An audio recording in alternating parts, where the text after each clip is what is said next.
ስፔሻል አናሊሲስ ቱልስ ገባለሁኝ። ማፕ አልጀብራ ራስተር ካልኩሌተር እዚህ ጋር መጥቼ ፔስት እለዋለሁኝ። እንደምታዩት እዚህ ጋር ፎርሙላው ኮን ኤንዲቪአይ ሌዛን 0,0 ኤክስፖነንት ዘ ፓወር -2 ታይምስ ኤንዲቪአይ ኦቨር 1 ማይነስ ኮን ኤንዲቪአይ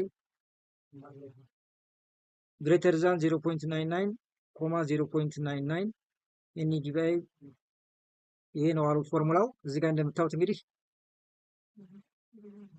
ኤንዲቪአይ ለዛን 0 ዋት ዋተር ነው፣ አውትፑት 0 እንዳይሆን ይሄን አዘርዋይስ ሲ ፋክተር ፎርሙላ ተጠቀምነው ማለት ነው። ይሄንን እንደገና ደግሞ እዚህ ጋር እንደምታዩት ይሄ ካፕ የምናደርግበት መንገድ ነው። ኤንዲቪአይ ናት 0.99